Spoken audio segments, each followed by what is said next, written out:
Olá, estudante da EJA, terceira etapa, primeiro semestre. Então, vamos começar aqui a nossa primeira aula da unidade 2 do módulo 1, aula de número 1 de Ciências da Natureza. E o assunto é o estudo da biologia. Então, pessoal, tenho aqui algumas perguntas. Você sabe o que é biologia? Biologia, hoje, no ensino médio, por exemplo, é um componente, é uma disciplina que a gente estuda e que traz conhecimentos da ciência, né, que é a biologia. Tá? Então, existe também a biologia que você estuda no ensino superior, numa faculdade, numa universidade, tá? Que engloba aí os conhecimentos das ciências da natureza, também um dia chamado de ciências naturais. Então, a biologia, pelo termo, a origem da palavra, né, a gente pode dizer que é o estudo da vida, o estudo dos seres vivos e todos os processos relacionados a eles, né? E outra pergunta, o que se estuda nessa disciplina, né? Se a gente vai estudar os seres vivos e todos os processos relacionados a eles, nós vamos estudar, por exemplo, sobre metabolismo, vamos estudar sobre fisiologia, a função dos organismos, dos órgãos, dos sistemas, a sua anatomia, tá? Vamos estudar também a composição dos organismos, vamos adentrar naquilo de menor que tem no ser vivo, que é a sua célula, a unidade fundamental da vida, estudar tudo aquilo que dá origem às suas características.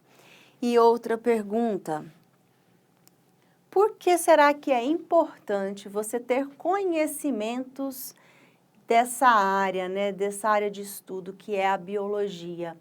O que de importante traz para a sua vida saber sobre como funciona o seu corpo e de outros organismos, saber sobre como é produzida a energia no metabolismo dos seres vivos, saber por que os organismos são formados por célula e como funcionam as células? Por que será que isso é importante? Trazendo para a nossa realidade, a gente pode elencar alguns tópicos, tá? Vamos ver aqui, então, que a biologia é uma ciência que estuda a vida em seus mais variados aspectos, importando-se em compreender, por exemplo, o funcionamento dos organismos vivos, a relação desses seres com o meio e o seu processo de evolução. Então, a biologia, por ser essa área, esse campo tão complexo, ela é dividida em sub-áreas, né? Eu citei aqui, por exemplo, que a gente vai estudar os órgãos, né? O funcionamento dos sistemas, as partes do corpo.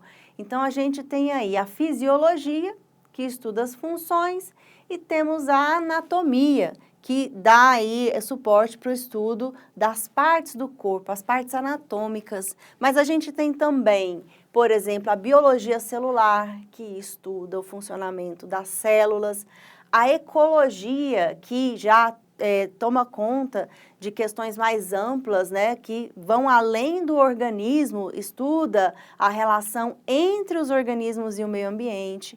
A paleontologia, que estuda, né, organismos que já não estão mais vivos aqui, deixaram seus vestígios nos fósseis, né, além da anatomia e fisiologia que eu já citei, a evolução que busca compreender como a vida surgiu e como os seres vivos têm evoluído ao longo do tempo, ou seja, como que ocorrem as modificações nos seres vivos, dando origem a novas espécies.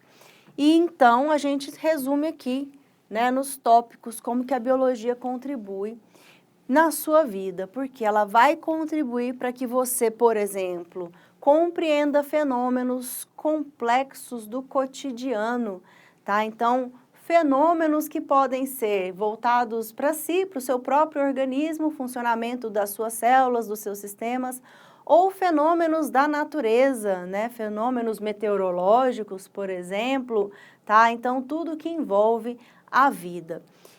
Para que você faça escolhas conscientes que impactem positivamente na sua vida, na sociedade e no meio ambiente, né, buscando aí uma sustentabilidade, para que você não seja enganado por eventos misteriosos e propagandas tendenciosas. Já passou por isso? De fazerem aí uma propaganda de um produto tão bom, mas com resultados tão maravilhosos, que parecia até mágica? Mas se você tem aí um básico de conhecimento biológico sobre determinadas funções, você não se deixa enganar facilmente.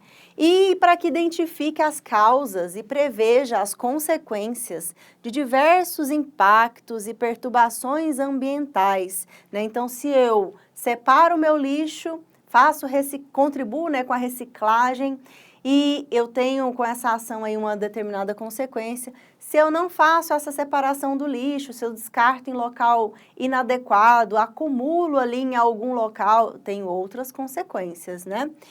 Para que você transforme informação em conhecimento, né? Porque não adianta nada você saber de uma informação se você não sabe aplicar aquilo no seu cotidiano. E por fim, para que você seja crítico, criativo e inovador, né, com esses conhecimentos da biologia. E aqui, curiosidades, né, porque a gente está falando de conhecimento, está falando de biologia, então a gente está falando de ciência.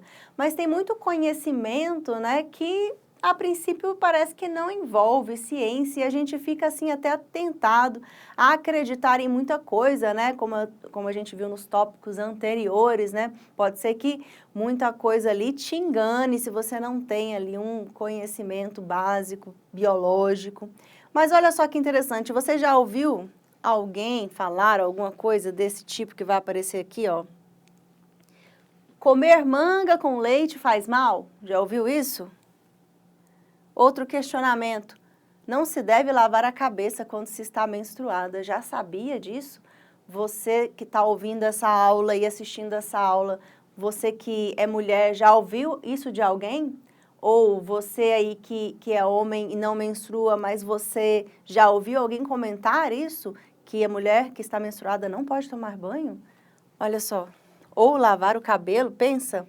E água com vinagre limpa verduras? Já resolveu higienizar as verduras usando apenas vinagre? Será que dá certo? Já ouviu falar que tomar chuva deixa resfriado? Ou andar descalço faz gripar? É isso que faz gripar? Jabuti embaixo da cama cura asma? Eu confesso que essa aqui eu nunca tinha ouvido, fiz uma pesquisa e nem acreditei quando eu ouvi. Cebola cortada cura tosse de criança? E não se pode tirar um bebê de dentro do quarto antes de 7 dias? Já ouviu falar algumas dessas ideias?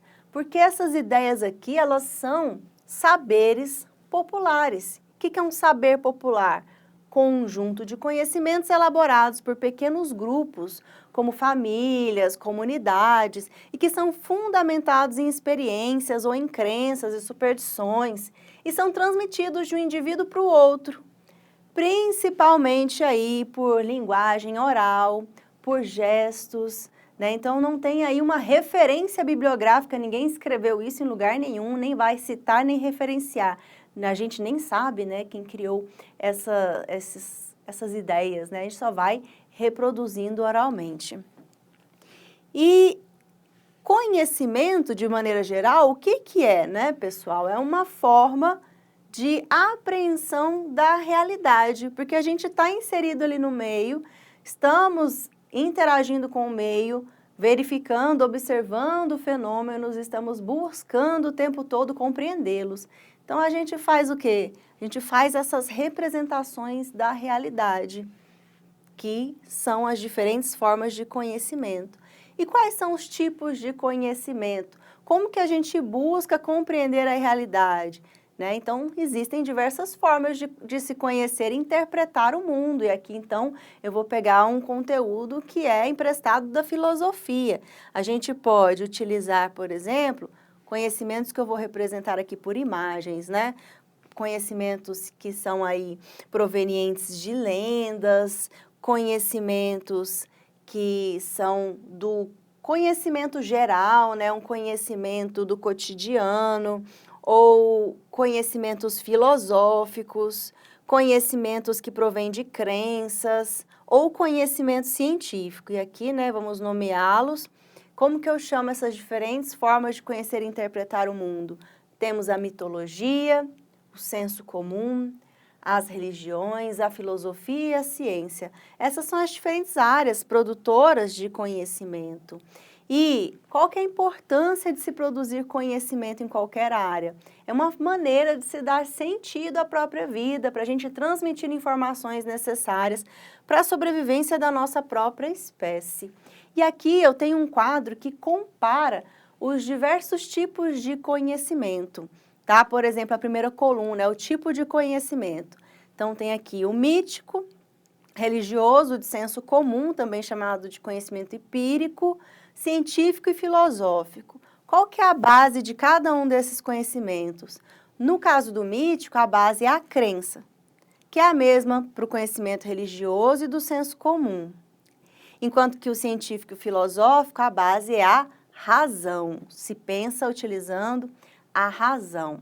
Qual que é a forma de aquisição desses conhecimentos? O mítico provém das narrativas míticas, muitas vezes orais, e o religioso de escrituras. O senso comum vem da tradição e também conhecimento oral.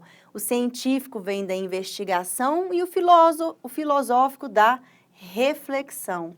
E o que valida cada um desses conhecimentos? No caso do mítico, é a própria tradição. No caso do religioso, são os dogmas. E isso aqui eu estou falando não de uma única religião, isso serve para todas, tá? E o senso comum? Não questionamento, a gente não questiona. E o científico? Existe um método que você ainda vai aprender, que é o método científico. Enquanto que para o filosófico existe a argumentação. Então, as ideias são debatidas racionalmente. E quem normalmente que transmite cada tipo de conhecimento? A gente chama os transmissores do conhecimento mítico de rapsodos. Os religiosos, teólogos, líderes religiosos. No caso do senso comum, qualquer pessoa, eu, você, uma pessoa comum. Os científicos são os cientistas que transmitem e o filosófico é transmitido pelos filósofos. Para a gente fechar essa introdução, essa aula 1 aqui, praticamente a introdução aos tipos de conhecimento, ao conhecimento científico e à biologia, vamos fechar com uma questão. Vamos fazer juntos, olha só. O conhecimento científico distingue-se de conhecimento de senso comum sob muitos aspectos. Sob a perspectiva científica, é correto afirmar que, letra A tradição e os costumes são as principais fontes do conhecimento confiável? Letra B. A testagem experimental não é um método confiável para a obtenção de conhecimento. Letra C. Todo conhecimento confiável provém do conhecimento filosófico. Ou letra D. Todo conhecimento é passível de crítica, mesmo aqueles que parecem os mais bem estabelecidos em um dado momento. Letra E. Em seu interior prevalece a existência de dogmas, isto é, verdades definitivas que não perdem e não devem ser criticadas. E aí, o que você acha que melhor explica aí a perspectiva científica? O conhecimento científico, assim como os demais conhecimentos que você viu hoje, contém ali uma maneira, né, das pessoas fazerem a leitura da realidade e compreenderem o mundo. Assim como todo e qualquer conhecimento, é um tipo de conhecimento que está sempre evoluindo, buscando ali por meio de seus métodos, novos fatos, evidências, fazendo novas testagens, estabelecendo ali hipóteses, buscando explicações para aquilo que acontece na natureza, para os fenômenos. E uma determinada explicação, ela é válida até o momento em que surgem novos fatos e evidências e uma nova hipótese pode ser formulada. Então, vamos marcar como resposta a letra D. Letra D, marcando aqui no quadro com marca-texto. Agora sim. Resposta correta. Todo conhecimento é passível de crítica, mesmo aqueles que parecem os mais bem estabelecidos em um dado momento.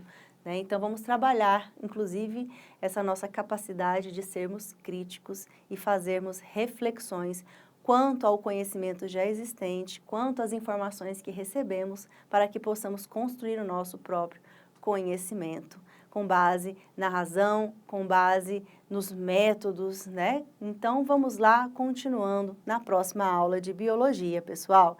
Tchau, tchau!